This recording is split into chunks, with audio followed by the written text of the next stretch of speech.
There has been a disturbance in the force of the NAL. Yes, I'm an old school Star Wars fan. Yes, I am that old. Sue me. 2025 saw the North American League have what I would describe as having the table flipped over and leaning the pieces forward where they may. Because of that, many teams went up in the rankings and others went down. Old dynasties are falling, new powerhouses are rising. But where does that leave NA in terms of their SI contingent? Well, if you're M80, pretty damn good. The Munich Major winners finally have a roster that can contend for trophies after so many years of throwing money at the problem. But it didn't start out that way. Last year's SI saw this team and org hit its lowest point, with now former coach Budega causing a scene and being ejected from the arena before being slapped with a 2-year competitive ban. When they lost their final match of SI against Kagosaka, M80 decided to make some sweeping changes to the roster. They released their short-lived IGL Packer and long-term prospects spoiled from their respective contracts and reunited Gunner and Diffuser with former Beast Coast teammates Hot and Cold and Gavini, with Kino taking the place of Spirits for this new iteration of M80. But it's who they brought in as the coach that had me the most excited. Fresh from his time over at PSG Talon, 3-time SI champion Fabian signed to M80 as their new coach. Bring on the fireworks. However, Reload and Stage 1 of the NAL didn't go the way anyone expected. Stage 1 more so. Failing to make the top 8 of Reload didn't set a good tone for this newly reunited roster, and that bled into the NAL somewhat. They didn't play badly in groups, finishing in 4th overall despite losing to Team Cruelty. I'll give you all a second to let that sink in. It's the playoffs where M80 really fell off the rails. Despite a gutsy win over Oxygen in the first round of the upper bracket, they would lose 3 straight to Shopify Rebellion, Spacestation Gaming, and Wildcard.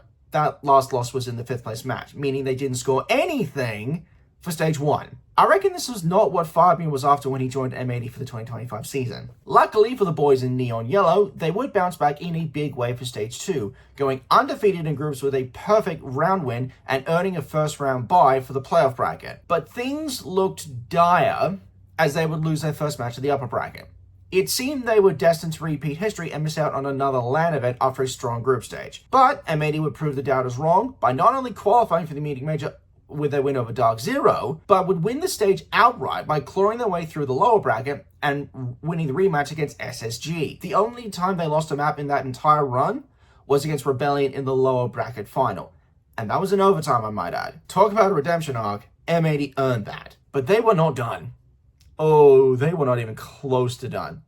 The best was yet to come. While not flawless like Team Falcons, M80 did go through the group stage of the Munich Major 3-0. The only map they dropped was an overtime loss on Border against Secret in the 2-0 pool. That overall result earned them that much needed coveted fast pass in the playoffs, starting in the second round of the upper bracket. However, they weren't able to make the most of that advantage as FaZe Clan would send them down to the lower bracket in a rather convincing 2-0. Faced with the prospect of repeating their NAL mistakes, M80 had to run the lower gauntlet against Team Secret, Wildcard, and FaZe Clan. Again. And during that grand final with Team Falcons, their perseverance paid off as they became major champions. And it had to feel good for Kino, who can finally say he was able to lift a LAN trophy after 5 years of trying. They would wrap up the year with 3rd in the regional finals, but with their spot at SI confirmed thanks to their major win, their season was not done. I don't know whose idea it was to reunite most of the Manchester winning Beast Coast roster and team up with Fabian, but they absolutely deserve a raise. To pair one of the best rosters we've seen in North America with one of the best coaches in the world, who just happens to be a free agent, the stars must have aligned perfectly for that to occur, but it was well worth it. There's a reason why Fabian is one of the most respected coaches in the Siege Pro circuit, and we've seen it with every team he's coached. He understands his players' needs, how they work, and what he needs to do to bring the best out of them. He needs to be tough on his players, he's uncompromising. He needs to build them up, he's patient. And during the Munich Major, we got another Fabian timeout highlight against Wildcard. Okay, now they can. Is this how we want to go home? No. Then pull your fucking big boy pants on and start playing like a fucking team. We're pushing like a fucking wave, that's it. But the only thing is, our wave is in 3 different fucking waves. There's one guy here, one guy there, one guy in fucking Narnia. Go together, how hard is that? Are we doing 3-2-1s? Are we using utility for each other? No, we're not doing anything. We're letting a fucking Bay fucking shitting on us because we're just fucking doing nothing. Go together, use utility, 3-2-1s. Stop shitting our fucking pants. I don't want to go home now. Yeah. Pick it the fuck up, boys. Let's Fucking go, wake come up, on, look the come on. fuck in, and turn this shit around. Come on, boys. Come on! Wake up! If this is Fabian motivating his squad, I hate to see him when he's properly angry. Jokes aside, the impact that man has had on this roster, which has mostly seen success already, has been nothing short of astounding. M80 should go into Paris as the best team for NA to win the Six Invitational this year, and for good reason. They've done the hard yards, they've put in the work, and now that most of this roster are multiple major champions, they should have what it takes to lift the hammer. The one thing I can think of that might trip M80 up is their slow start during playoff brackets. They take an early loss in the upper bracket against admittedly strong teams, and then they have to work their way through the lower bracket. If they can get over that hump and stave off that upper bracket loss long enough, or stay within the upper bracket altogether, then they should be better prepared for the main stage and a proper tilt at lifting the hammer for 2026. On the subject of regional finals, Spacestation Gaming returned to SI as the NAL finals winners. However, while I have full confidence in M80, I'm less confident in SSG, for reasons that will become clear in a second. Let's just begin with SI 2025, where they were effectively playing second fiddle to the August unwanted roster, which makes total sense when you think about the narrative at play. SSG struggled somewhat during the group stage, just managing to start in the upper bracket, but they made the most of it with two powerful wins against eventual world champions FaZe Clan and G2, confirming their main stage appearance with that second win. However, they would then lose two straight against BDS and FaZe Clan, bowing out of Boston in 5th-6th, alongside Raza Company Academy. Following this, Forest would be dropped in place of longtime OXG mainstay Newers, which didn't really make a lot of sense since you're swapping a support player for an entry fragger. Well, this trade didn't work out initially, as they would be among the first to be eliminated from Reload. But Faults, J92, Ashen, Benjamin, and Newers would stick with it for stage 1 in the NAL, where their system would just really start to shine. During the playoffs, they didn't have a bad group stage, getting third behind Rebellion and Dark Zero, and none of their losses were particularly egregious. However, they would lose their first match of the upper bracket against Wildcard, getting sent out of the lower bracket almost immediately. Despite some incredibly close matches, SSG would complete the lower bracket sweep and cap off a dominant run with a 2-1 win in the grand final against Dark Zero and qualified EWC in the process. Their run at SSG didn't start on the right foot with a 7-1 loss to W7M, but would bounce back in one of the most ironic moments in that entire tournament, eliminating the home roster of Team Falcons in the lower bracket of their group. SSG would round out the group stage by eliminating fellow North American squad Oxygen in a close 2-0. The only other win they would get was against Shopify Rebellion in the quarterfinals, but they would not win another map after that, and they would play 2 more games against Team Secret in the semifinals and the third place match against Furia. So highs and lows for the astronauts in Riyadh, and that sort of form would continue into stage 2 of the NAL, with a 4th place finish in the group stage, despite some matches they really should not have lost against Cloud9. Even with that in the back of their minds, SSG would actually make it to the grand final through the upper bracket, sending Wildcard, M80, and Rebellion to the lower bracket in that order. But they would fall victim to M80's resurgence in the grand final, which, in fairness, I don't think anyone could stop. However, their Munich Major campaign was nothing short of a disaster, getting eliminated alongside Kago Saka in dead last. And this is why I don't have as much confidence in SSG as I should. The international record outside of North America, for the most part, have been utterly dreadful over the last couple of years, be it majors or SI. Not counting EWC, as that is not part of the official Blast circuit, though that is subject to change in 2026. SSG's last good result outside of North America was SI 2024, when they got 7th and 8th. Every other time they've competed outside of North America, they've been eliminated in groups, whereas every official tournament that was held within America or Canada, they excel. And they showed further proof of that when they won the regional finals with a 2-0 grand final win over Rebellion. I'm annoyingly conflicted about where to put SSG. On the one hand, we know they're a good squad, and the system and culture they have in place has worked for them, and we see good results come from that this season. But on the other hand, I can't ignore their major results outside of North America. And yes, I know majors and SI are completely different beasts in terms of tournament format and stakes, But it does beg the question of whether SSG will collapse in Paris like they did in Munich. I honestly couldn't tell you what SSG we're going to get next month. And same goes for Shopify Rebellion, who had what I would consider as a roller coaster of a season.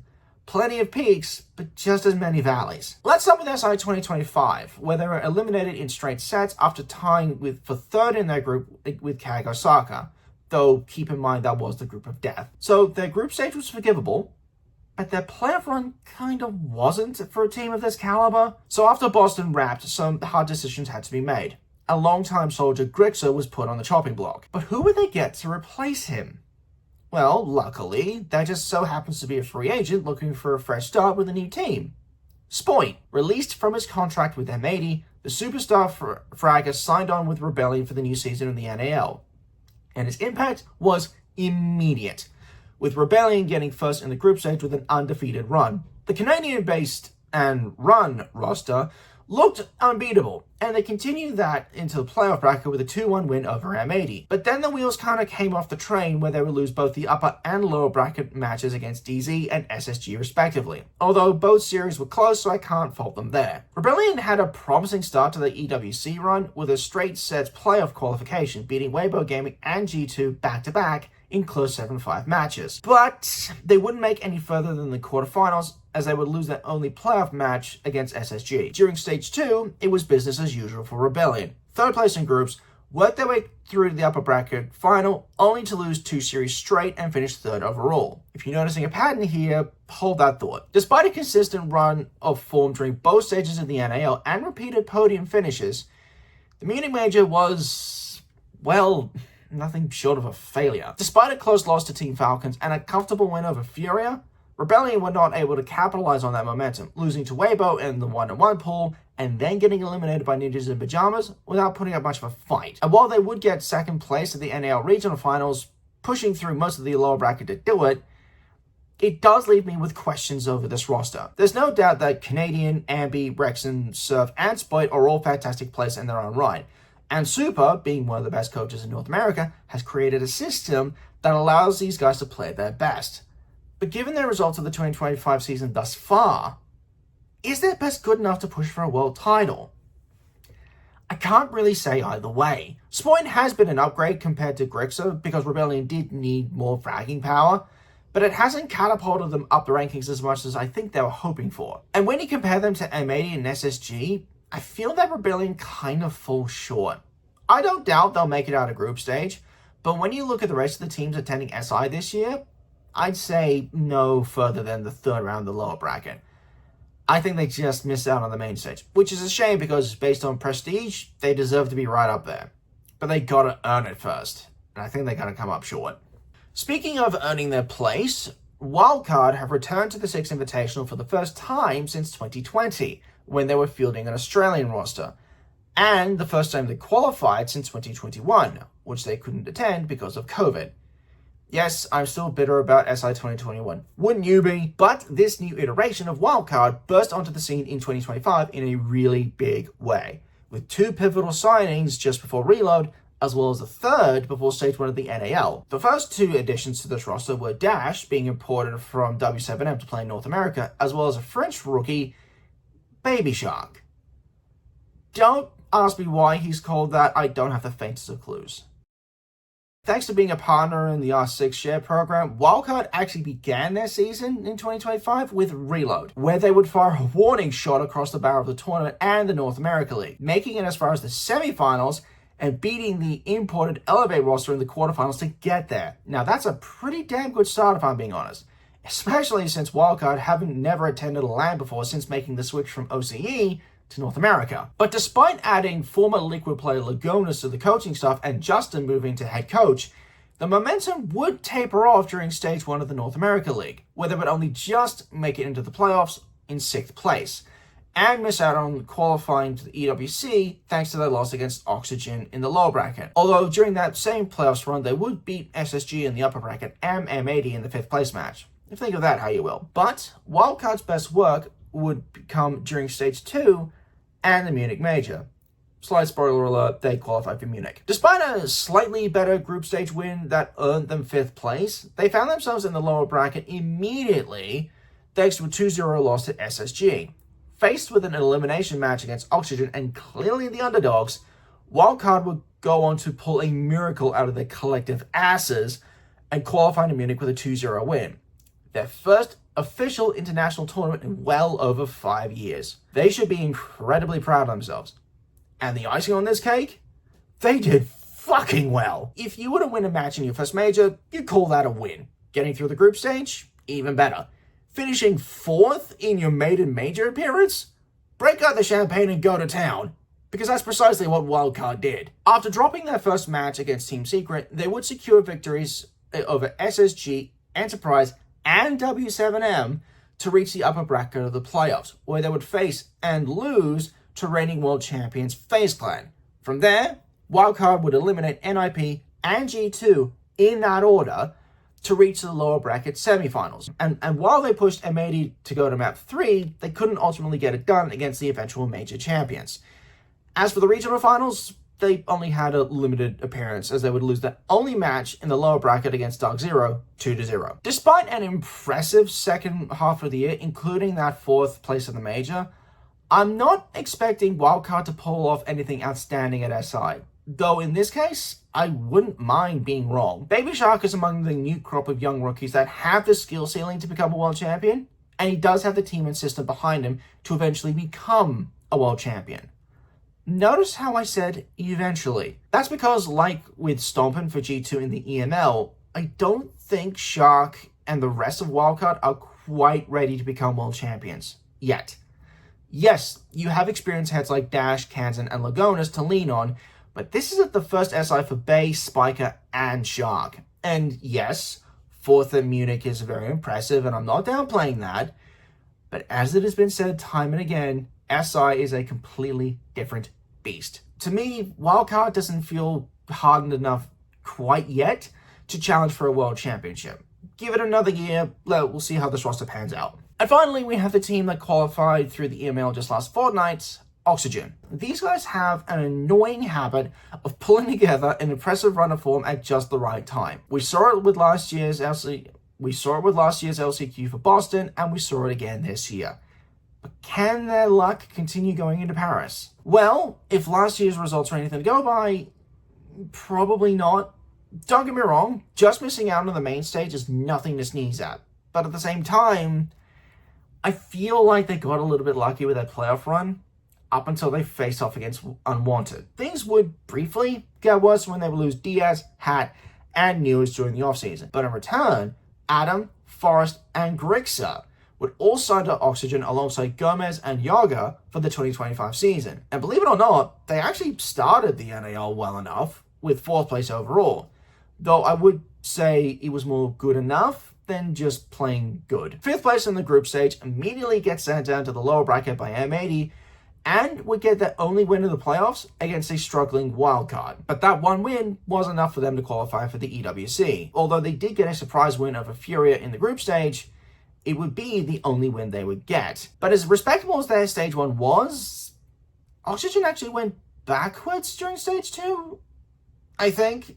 It's hard to tell, because even though they would finish the group stage in 2nd with only the 1 loss against M80, they would lose 2 straight playoffs matches against Shopify Rebellion and Wildcard respectively, missing out on qualifying for the Munich Major in the process, which made the fact that they made the regional finals and had 1 more shot at qualification at SI on points all the more bizarre. But there were always an outside chance of making it to Paris short of winning the regional finals, and they wouldn't even get close to what they needed. Which brings us to the last chance qualifier, where they got a direct invite alongside Cloud9 and Dark Zero thanks to their place in the global standings ladder. And even though they faced only 3 teams, 2 of which they played twice, as well as losing the upper bracket final, Oxygen persevered and qualified to the Six Invitational through the LCQ for the 2nd time in a row, after beating the very team that beat them in the upper bracket, Dark Zero, 2-1 in the grand final. Even if we take the results of Boston this time last year into consideration, and the arguably better roster this time out, it still doesn't give me a lot of hope for Oxygen going into Paris. They are by far the weakest of the North American squads going to SI, and kind of punching above their weight class a little bit. But the thing about underdogs is, you underestimate them at your own peril. And Oxygen showed that last year. Yes, they had to rely on a little bit of luck because they had scars in their group, but they made the most of it. However, I don't think they're going to be afforded the same luxury this time out, as the competition this year is going to be a lot stiffer. The best they can aim for is just making it out in their group. Anything beyond that will be asking a lot of them. This contingent of North American squads feels more than a little strange, which is somewhat reflective of the year the NAL had altogether. But unlike the EML, where it was just so top-heavy and no one could catch them, this feels more like a changing of the guard. Older organizations are either rebuilding or dropping off in form, while newer organizations are stepping up to take their place. The fact that Dark Zero is not in attendance this year should be proof positive of that very fact. Keep in mind, though, the new teams coming in to replace the old are still fucking potent and should be taken very seriously. M80 is the obvious one, but SSG and Wildcard are still strong squads in their own right. Even Wildcard should not be underestimated. But does that mean North America can win in Paris? Well, let me put it this way. They've already won one trophy this year. Who's to say they can't win a second one? That does it for North America's SI delegation. What do you guys think? Can NA win another trophy for the 2026 season, or will they return home empty-handed? If you like the video and you want to see more content like this, feel free to like the video, subscribe to this channel, and turn on notifications for more Siege content in the future. South America is up next to bat during this breakdown series, and they don't look quite as dominant as they have in previous years. Until next time, operators, this is your resident Silverwolf, signing out.